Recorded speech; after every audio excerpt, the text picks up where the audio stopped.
Aujourd'hui, on parle du game de la formation en ligne, du make money, de ce qu'on voit partout, des formations. Yobi Denzel, deviens riche, lance ta boutique e-commerce en 90 jours.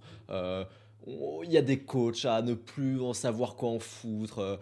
Tu les vois partout sur Instagram, ils ont en bio, je t'aide à générer tes 10 000 euros par mois en ligne en seulement 90, 60, 30 jours, parfois une semaine, tant qu'à faire.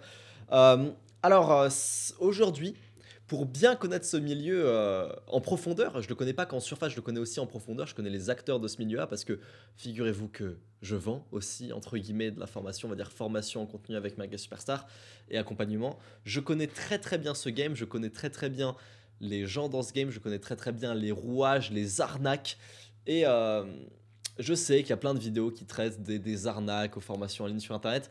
Euh, à chaque fois, je trouve que ça va pas très loin. À chaque fois, enfin, on voit que les mecs, ils ont regardé vite fait, ils sont pas du tout dans le game. Moi, je connais ce game mieux que ma poche, je connais ces gens mieux que ma poche, et j'avais vraiment envie de faire une vidéo sur les, euh, les, euh, les formateurs, les coachs, les accompagnants, tout ce game de la formation en ligne sur Internet. Alors, il n'y a pas que des mauvaises formations en ligne. On va distinguer les formations en ligne type, on va dire, make money, tu vois. Genre, je t'apprends à devenir riche en 90 jours, ou une formation pour apprendre une compétence pour devenir riche, machin et tout. Euh, à l'intérieur de cette branche, donc type make money, on va former, pareil, deux clans, des trucs bien et des trucs moins bien, à la limite de l'arnaque. Le mot arnaque est très compliqué à sortir, je vais en parler un peu plus tard dans la vidéo, je me le note juste là. Certaines sont légitimes, certaines servent à apprendre des compétences. Il y a plein de petites formations moyennant quelques dizaines d'euros qui vous permettent d'apprendre les réglages, par exemple, sur un appareil photo ou apprendre un logiciel. On pourrait même plutôt appeler ça des tutoriels, c'est tout à fait légitime. Et d'autres font des promesses mirobolantes. C'est de cette deuxième catégorie de formation en ligne dont on va parler dans cette vidéo. Tout d'abord, j'aimerais parler de cette histoire. Peut-être vous le connaissez, un ancien militaire qui s'était endetté pour acheter les formations d'un pseudo-gourou de l'immobilier aux États-Unis, un mec du coup qui fait des vidéos sur l'immobilier, qui vend des formations en immobilier et qui en fait, ça s'est révélé plus tard, n'avait jamais acheté aucun bien immobilier de sa vie à part genre sa maison, quoi, c'est tout. Donc c'était pas du tout un mec en immobilier, mais il faisait des formations en immobilier et il les vendait à des prix abusés, 5 000, 6 000, 15 000 euros. Et le gars s'était endetté à hauteur de genre 15-20 000 euros pour, euh, pour acheter ces formations.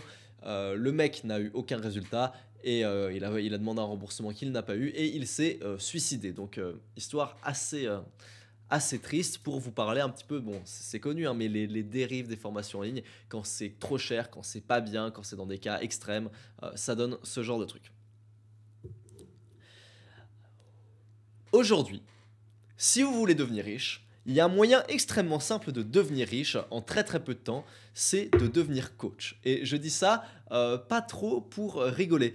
Euh, Peut-être que vous les voyez pulluler partout sur Internet, euh, des coachs sur Instagram qui font des réels où ils parlent vite fait de business, et puis tu vas sur leur bio et c'est marqué réserve un appel et je t'aide à passer en 30 jours de 0 à 10K par mois. De zéro, tu vois, par magie.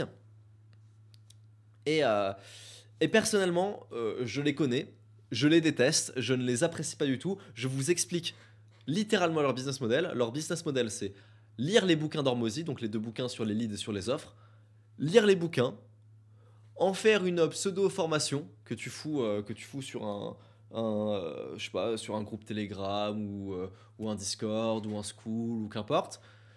Tu prends des appels, tu vends des appels. Non, avant les appels. Tu vas dans les DM de tous les gens qui te follow. Dès qu'un mec te follow, tu vas dans ses DM, tu lui dis ouais, salut, tu veux devenir riche et tout, prends un appel en disant pas du tout que ça va être un appel de vente ou un appel payant. Le mec prend l'appel de vente. Tu le harcèles pour qu'il achète ta formation à 2, 3, 4 000 euros, j'en sais rien, 5 000, parfois plus, pour qu'il achète. Et à la fin, tu te retrouves à, bah oui, effectivement, tu fais 10K par mois parce que tu as fait 2 ventes à 5K dans le mois, parce que tu as 3000 abonnés sur Instagram et tu as harcelé chacun de tes 3000 abonnés pour qu'il y en ait un qui prenne un appel et avec qui tu forces sur la vente. C'est exactement ça, le game on va dire, les coachs Instagram, les mecs qui. Je les déteste en plus, ils parlent tout le temps en mode le business c'est facile, je t'apprends le business, la règle de l'entrepreneuriat et tout, comme si c'était simple. Oui, c'est très simple de faire 10K par mois quand on fait cette méthode. Et encore une fois, je parlerai un peu plus du côté arnaque un peu plus tard dans la vidéo, vous verrez. C'est l'équivalent dans le game du make money et de la formation en ligne des FDP d'écoles de commerce, globalement, parce que c'est tous les mêmes profils. La vérité, c'est que c'est tous les mêmes profils. C'est tous euh, des mecs de bonne classe sociale qui se disent entrepreneurs, pas pour le fait d'entreprendre, de créer des choses stylées, mais juste pour pouvoir mettre entrepreneur dans leur bio, dire qu'ils font des meetings d'entrepreneurs et mettre à chacun de leurs réels, moi et mes potes entrepreneurs quand on fait machin. C'est juste du paraître, c'est juste pour pouvoir dire qu'on est entrepreneur, c'est juste du prestige. Euh, et à la limite, ce serait pas grave qu'ils veulent du prestige si leur mode si ce qu'ils faisaient, c'était prestigieux. Sauf que ce qu'ils font, bah, comme je vous l'ai dit, c'est d'aller harceler en DM leurs abonnés pour qu'ils achètent une formation à 5K. Et effectivement, oui, c'est facile de faire 10K par mois quand tu fais 2 ventes à 5K sur 3000 abonnés. Donc c'est assez chaud et ces mecs-là n'ont rien à apprendre à personne. Vraiment, vraiment, vous lisez les 2 bouquins d'Hormozy, vous savez faire exactement ce qu'ils font. C'est-à-dire, en gros, faire des bonnes promesses, bien vendre, c'est ça quoi le principe. Et je dis pas que la partie marketing c'est pas bien, je dis pas que les appels de vente c'est pas bien, je dis pas que les produits chers c'est pas bien, mais je vais vraiment faire la distinction je veux augmenter votre discernement dans cette vidéo pour que vous sachiez ce qu'est un bon produit cher d'un mauvais produit cher, parce que moi aussi je vends un produit type entre guillemets cher high ticket qui se passe en appel dans le avec le lien dans la description. Donc c'est un accompagnement pour apprendre la vidéo, pour devenir bon sur YouTube, qui t'apprend une vraie compétence, évidemment. Et, euh, et ça n'a absolument rien à voir. Et on va parler de tout ça après. Mais bref, il existe différents types de formations en ligne avec chacune à un différent prix. Alors, on peut imaginer dans un premier temps les formations type vidéo payante, tu vois, genre t'achètes une vidéo et le mec te parle pendant sa vidéo. Et d'ailleurs, je trouve que le terme formation pour ce genre de cas est assez abusé, de manière assez humble, on devrait plutôt appeler ça une vidéo payante parce que c'est ce que c'est une vidéo que tu payes. J'en ai vendu une, c'était pour comment j'ai eu 100 000 abonnés sur YouTube. C'est quelque chose qui se vend très peu cher. Moi, dans mon cas, c'était 47 euros, toute taxe comprise. Et, euh, et, euh, et voilà. Euh, c'est le bon prix pour ce genre de truc, c'est quelques dizaines d'euros, parce que ce n'est que de l'information, il n'y a pas de suivi, il n'y a rien d'autre, c'est quelques dizaines d'euros. Au-delà, commencez à ouvrir votre Sharingan et à vous dire oula, un peu de discernement, ça a l'air un peu pas ouf. Donc une formation vidéo à genre 1000 balles, c'est évidemment non. Sauf exception, je dis pas, parce que je sais qu'à chaque fois on me dit oui, Lohan, il y a des informations qui peuvent valoir 1000 euros. Oui, c'est vrai, il y a des informations confidentielles qui peuvent valoir 1000 euros. Moi, par exemple, si je donnais euh, la liste des sujets, par exemple, de certains créateurs que j'accompagne sur Archiprod ou machin, oui, c'est un document où il y a que du texte, c'est un PDF, je pourrais le vendre plusieurs milliers d'euros. Oui, de l'information peut valoir très cher. Faites quand même preuve de discernement, la majorité du temps, ce n'est pas le cas. Euh, Ensuite, tu as le middle ticket. Donc on passe de low ticket à middle ticket. C'est quelque chose comme, allez, de manière très très large, euh, 200 à 2000 euros. Voilà, 200 à 2000 euros, on va considérer ça comme du middle ticket. Alors là, il peut y avoir beaucoup de choses, hein. 2000 euros, ça peut avoir la gueule d'un accompagnement. 200 euros, ça peut toujours avoir la gueule d'une très bonne formation vidéo. Mais globalement, middle ticket, c'est toujours mieux que des vidéos. C'est-à-dire, soit il y a un groupe d'entraide, soit ça peut être un abonnement. C'est-à-dire que c'est pas 200 euros, mais c'est genre 27 euros par mois et c'est un abonnement type Merguez Superstar. Bon, pour le coup, c'est encore du low ticket, donc ça fonctionne pas. Mais genre, si l'abonnement coûtait, je sais pas, 100 euros, ce serait du middle ticket pour un abonnement 100 euros. Et enfin, on a le high ticket qui est le truc très à la mode en ce moment, le truc qui à Skip fait plein de thunes chez les coachs Instagram, qui est en fait exactement ça, faire un maximum de thunes possible en prenant des appels de vente et en refourguant ta formation de merde à tes élèves. Parce que la vérité, c'est que c'est une formation de merde, parfois c'est un accompagnement de merde, tout le monde peut faire la même chose, il suffit juste de lire les bouquins d'Hormozy. Vous les voyez partout sur Instagram, il y en a des très gros qui font des très très gros podcasts à plusieurs centaines de milliers de vues sur YouTube. C'est assez fou. Alors, comme j'ai dit, certains sont légitimes, certains sont mirobolants. Mais le souci aujourd'hui dans le game de ces formations chères type high ticket, parce que c'est de ça dont on va parler maintenant, donc c'est les formations chères type high ticket, c'est que c'est tellement facile aujourd'hui de faire ça et de faire ces 10K par mois en s'improvisant coach de je sais pas quoi, qu'aujourd'hui les gens ne se différencient plus que sur la promesse. Et donc, si tu veux te différencier sur une promesse, qu'est-ce que tu vas faire? Tu vas faire des promesses mirobolantes. C'est-à-dire que plus personne ne parle de produit aujourd'hui, plus personne ne parle de améliorer la qualité, par exemple si c'est une formation, de mes vidéos dans la formation, à améliorer l'accessibilité, le fait que ce soit facile à prendre en main, améliorer l'onboarding. Non, pourquoi? Parce que personne finit les formations. D'ailleurs, c'est un autre truc dont on va évoquer. Aujourd'hui, d'ailleurs, si vous voulez savoir, 5% des gens qui achètent une formation en ligne finissent par regarder toutes les vidéos. Donc 5% finissent par la regarder. Donc le taux de réussite doit être de à peine 1%. Parfois, c'est pas que de la faute de l'acheteur, parfois c'est pas que de la faute du vendeur, c'est aussi parfois de la faute de l'acheteur. On va ensuite parler de la responsabilité de l'acheteur et du vendeur. Euh, euh, Pourquoi très peu de gens les finissent? Parce que je pense que les infos sont mal structurées dans les vidéos payantes, dans les formations vidéo. Je pense que les infos sont très indigestes, très mal structurées, c'est pas joli, ça donne pas envie d'être regardé. Je pense que pour moi, entre guillemets, pour du low ticket, donc quelque chose à 47 balles, ce qui est pas important, c'est pas important les infos que tu vas donner. Ce qui est important, c'est plus le mindset, les idées générales que tu veux véhiculer, puisque c'est de l'entrée de gamme. 47 €, c'est plutôt un avant-goût. Et si vous avez suivi YouTube Secrets à l'époque, donc ma vidéo payante qui a coûté 47 € justement, c'était pas une formation. J'étais là sur mon PC en partage d'écran où je disais ok, tu vas ici pour monter, tu fais ça, tu fais tac tac tac tac tac. Ça c'est trop indigeste et pour aussi peu cher, personne ne va suivre ça. Non, l'idée c'était plutôt des idées générales, des concepts creusés, plusieurs concepts de YouTube creusés dans une vidéo de 2 heures. Et ça a fourni de bien meilleurs résultats. Ça a donné une vidéo qui est beaucoup plus agréable à regarder. Et on n'a pas 5% des gens qui ont fini la formation.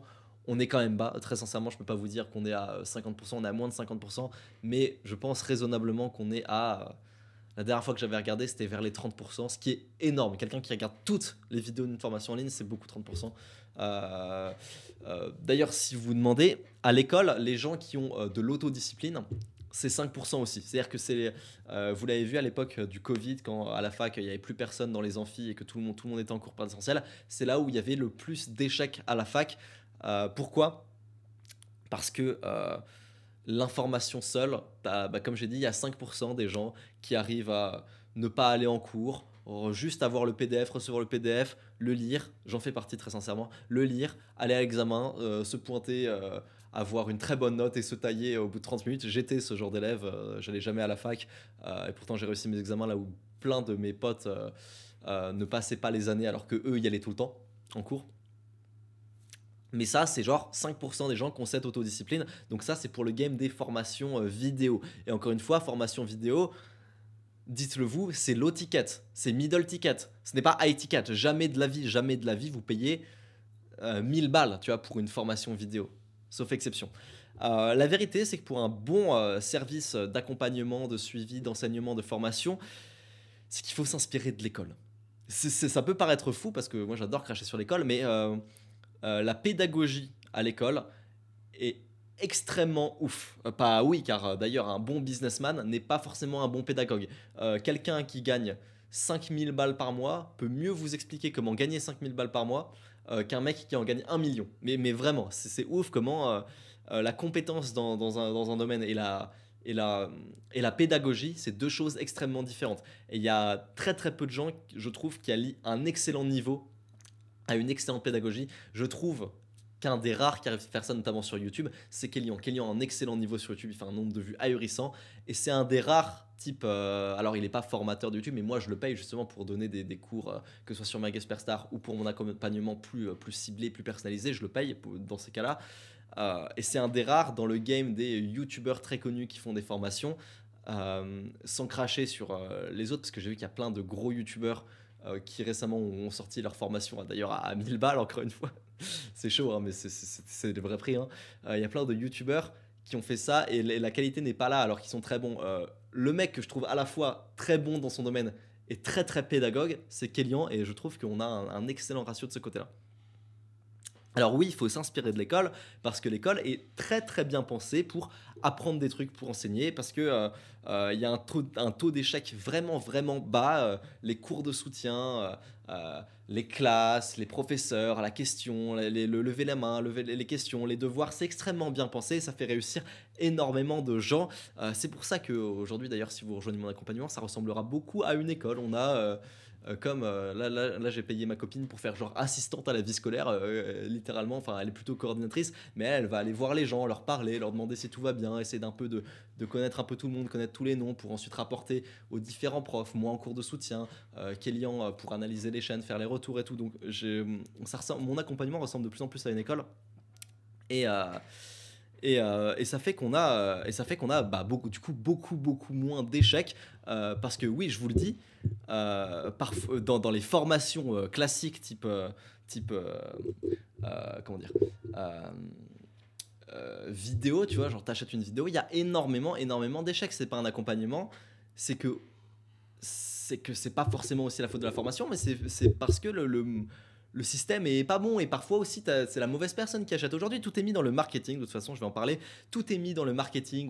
On achète tous des livres, pas moi, hein, j'achète vraiment sur le produit, je vais y revenir. Mais tous les youtubeurs, tous les mecs qui vendent des formations, ils achètent sur comment j'augmente mes prix, comment je convertis le plus possible. Ok, je vais lire un livre sur les funnels, je vais regarder des vidéos sur le closing, le machin, les réseaux sociaux, la promesse et tout.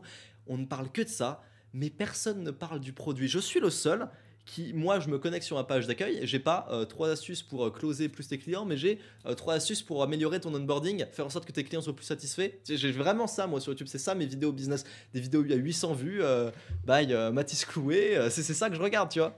Et je crois que je suis un des seuls à penser au produit quand tout le monde pense au marketing aujourd'hui. Et c'est peut-être le plus gros souci de ce game, c'est que personne ne pense à son produit, tout le monde pense à sa promesse, tout le monde pense à vendre du rêve, tout le monde pense à lire les bouquins pour bien closer et tout. Personne pense à son produit. C'est malhonnête de mettre les résultats du top 1% en promesse. La vérité, c'est que quand tu veux faire une promesse raisonnable, j'en parlais plus tôt, eh ben, tu fais un truc pas si sexy que ça. Tu dis 10 000 abonnés en 3 mois. C'est le cas pour moi. C'est pas sexy. On m'avait dit, moi, à l'époque, ouais, fais 100 000 abonnés en 6 mois, c'est mieux, ça passe mieux et tu auras beaucoup plus de ventes. Oui, c'est possible, mais c'est 0,1% des élèves. Donc je peux pas le faire. Tu sais, des fois, il y a des gens qui me disent, ouais, Lohan, tu mets dans le truc pour réserver un appel, pour l'accompagnement, tu mets, c'est réservé à 5 places par mois. Et c'est un mensonge, c'est du mytho, c'est de la FOMO. C'est pas du mytho, c'est pas de la FOMO, c'est vraiment 5 places par mois. C'est-à-dire que vraiment, on ne va pas. Si pendant l'appel, on sent que le mec est nul, ou le mec est pas trop adapté pour le truc, ou que le mec va pas devenir un bon youtubeur, on va pas pousser la vente. On ne va pas pousser la vente. D'ailleurs, je parlerai un peu plus tard de pousser la vente en appel, tout ça. Parce que c'est vraiment 5 places par mois. On essaie d'avoir des bons profils aussi. C'est aussi la responsabilité du vendeur de vendre à la bonne personne. Euh, c'est. Oui, voilà, c'est malhonnête de dire 10 cas par mois en 3 mois parce que tu as 1% de tes élèves qui l'ont fait. Si tu démarres de zéro en business, tu feras pas 10 cas par mois en 3 mois. C'est impossible. C'est comme si tu démarres sur YouTube, tu fais pas 100 000 abonnés en 6 mois. C'est pas possible. La promesse raisonnable qui est pas sexy, c'est 10 000 abonnés en 3 mois. Bah ouais, mais au moins je suis honnête. Tu vois ce que je veux dire? Euh, voilà. Enfin, aujourd'hui, de toute façon, le discernement, c'est quoi? C'est qu'est-ce qui va m'apprendre des vraies compétences fiables? Ou est-ce que le mec a l'air de se soucier un peu de la qualité de son accompagnement? Ou est-ce que le gars il ne se soucie que de regarder son contenu? Est-ce que le mec il parle de son produit de temps en temps? Ou est-ce que juste il parle de ses promesses? Est-ce qu'il parle à certains moments de comment ça se passe à l'intérieur de son produit? Ou qu'est-ce qu'il vend concrètement? À quoi ça ressemble en fait son accompagnement, son truc? Parce que s'il vous vend que du lifestyle, son but, c'est pas améliorer son produit. Son but, c'est vendre le plus possible. Moi, je sais combien je fais avec mon accompagnement tous les mois. C'est 5 personnes par mois. Je sais, c'est stable. Je cherche pas à vendre plus et tout. Je cherche à avoir les meilleures personnes et à améliorer le plus possible la qualité pour les gens qui y sont. Heu, En fait, il y a une double responsabilité dans le modèle de vendre des accompagnements à étiquette, double responsabilité, à la fois côté client, à la fois côté acheteur. Je dirais que la responsabilité côté client, c'est de suivre la formation, c'est de suivre l'accompagnement et c'est tout. Genre faire ce qu'on te dit, ne pas se branler. C'est ça, franchement, c'est ta seule responsabilité en tant que client. Si tu fais ça, tu as le droit de te plaindre si le reste ne va pas. Vraiment, c'est juste ça. C'est ta seule responsabilité en tant que, que client. La vraie responsabilité, elle est du côté du vendeur. Et c'est pas juste d'avoir un bon produit. Alors évidemment, avoir un bon produit, c'est la base, c'est vraiment la base. C'est-à-dire que la responsabilité, c'est quand tu veux un truc cher, que ce soit excessivement bien, extrêmement bien, que le mec soit pris en charge, que le mec au moindre doute tu sois là et tout. Ça me semble logique, tu vois. Mais aussi de pas vendre à n'importe qui. Il faut vendre à la bonne personne. Faut parfois ne pas pousser la vente, tu vois. Donc c'est un produit cher, donc on le vend en appel. Et parfois, il faut pas pousser la vente si le mec. Alors évidemment, cas classique, si le mec a pas de thune, évidemment, tu ne pousses pas la vente. Si le mec a pas de thune, c'est la base. Mais bon, il y a plein de gens qui le font pas. Tu ne pousses pas la vente si tu sens que le gars est pas adapté à ton produit, si tu sens que le gars va pas réussir, si tu sens que le gars est pas bon, tu vois, ça, tu ne pousses pas la vente dans ce cas-là. Mais ta responsabilité, ça peut aussi être de pousser la vente dans certains cas. Et parfois, c'est ce que je dis à mes sales, aux mecs qui se chargent de vendre l'accompagnement. Nous, dans mon cas, on n'en vend que 5 par mois. Donc, on essaye d'avoir les meilleurs clients possibles. Je leur dis, c'est quoi le client typique idéal que je veux. Si ça répond aux bons critères, si le mec il est bon, si je sens que ça peut aller loin, oui, je leur dis pousser la vente. Ça ne peut que lui faire du bien parce que dans le pire des cas, regardez, vous ne poussez pas la vente, vous n'êtes pas trop entre guillemets agressif dans le marketing et tout. Le mec ne paye pas, le mec paye l'accompagnement de je sais pas qui à super cher, beaucoup plus cher, je sais pas, 3000 € par mois, et il se fait baiser et super, ce client n'a plus d'argent pour nous, tu vois ce que je veux dire. Donc il a perdu de la confiance aussi dans le game des formations. Donc la responsabilité, c'est de pas le vendre à n'importe qui, c'est vraiment de le vendre aux bonnes personnes. Car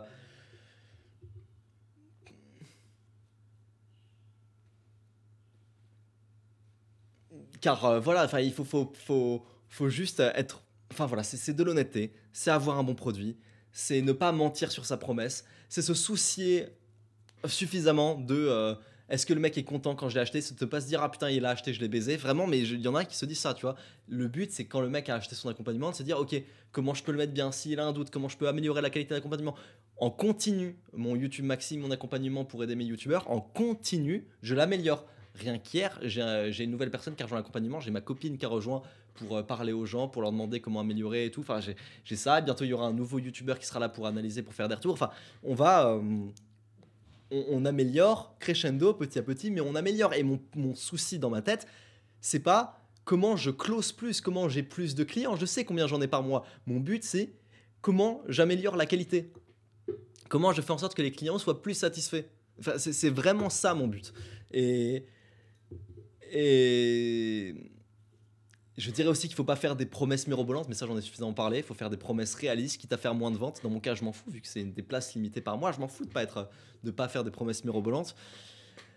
Mais il faut aussi une attente raisonnable. Donc là, pour le coup, on va dire responsabilité partagée. Il faut que côté acheteur, tu aies des attentes raisonnables vis-à-vis du produit, que tu te dises pas. Si par exemple le mec te vend un accompagnement pour faire 10K par mois en 3 mois, et si tu pars vraiment de zéro, n'y crois pas. N'y crois pas. C'est aussi ta responsabilité, tu vois, là, d'ouvrir ton Sharingan et faire preuve de discernement. Alors, le plus important, je dirais qu'au final, c'est d'avoir un bon produit, c'est c'est de le vendre aux bonnes personnes, c'est de se soucier sincèrement de la qualité de ce produit, c'est pas de se dire une fois que la vente est faite, ah bah c'est fini, voilà, c'est le cas de plein de gens, hein. Une fois que la vente est faite, ah bah super, nickel, c'est tout bon. Non, une fois que la vente est faite, il faut se soucier du client. Et moi, il n'y a pas un seul jour, et ça me stresse, hein, il n'y a pas un seul jour où je me dis, est-ce que lui il est content de son accompagnement, est-ce que lui machin, est-ce que machin, et comment je peux l'aider, attends, je vais lui envoyer un message. C'est tous les jours comme ça. C'est du bon sens quand on vend quelque chose de cher, tout simplement, mais aujourd'hui les gens l'ont pas. Alors pour ce qui est de c'est quoi une arnaque, bah, c'est compliqué, le mot arnaque il est difficile à définir. Tu peux pas dire parce que le mec a une promesse abusée que c'est de l'arnaque. C'est des pratiques commerciales douteuses tout au mieux, mais le mot arnaque il est très très compliqué à sortir. On va dire c'est quand il y a mensonge et quand il y a vraiment volonté de nuire ou d'arnaquer ou de mentir, là on peut vraiment parler d'arnaque. Sinon, on parle plutôt de litiges, de mésententes entre clients et acheteurs. Et ça arrive toujours, hein, qu'on ait un bon produit ou non, ça arrive toujours. Mais le but, ça reste quand même qu'est-ce que tu as au fond de toi et est-ce que tu as bonne conscience quand tu vends ce que tu vends. Alors, c'est vrai que dans cette vidéo, on a parlé du high ticket, des formations chères. Pourquoi? Parce que je ne vends pas que ça, hein. D'ailleurs, la grosse partie de ce que je gagne, je le fais sur des produits pas chers. Moi, comme j'ai dit, j'ai que 5 places par mois pour mon accompagnement. Mais c'est parce que là, c'est là où il y a le plus susceptible d'avoir des arnaques. Merga Superstar, le mec aime pas, le mec se sent douillé quand il a acheté. Je m'en bats les couilles. Très sincèrement, ça coûte 27 euros. Le gars a cancel son abonnement. Et puis voilà, c'est la fin. Tu vois, de toute façon, un business par abonnement, ça ne peut pas durer, c'est pourri. YouTube Maxi, donc mon accompagnement. Quand j'ai un mec qui vient me voir qui me dit Lohan, je suis un peu perdu, je sais pas par où commencer, je me dis ah merde, le produit n'est pas excellent. Il faut que j'améliore ça, il faut que j'améliore mon message de bienvenue, il faut que j'améliore comment je vais rencontrer le client, il faut que j'améliore comment se passent les appels, parce que j'appelle les gens, il faut que j'améliore ça, tu vois. Mais beaucoup de gens, ils ne l'ont pas, cette pression de faire bien les choses. Et c'est bien dommage. Voilà.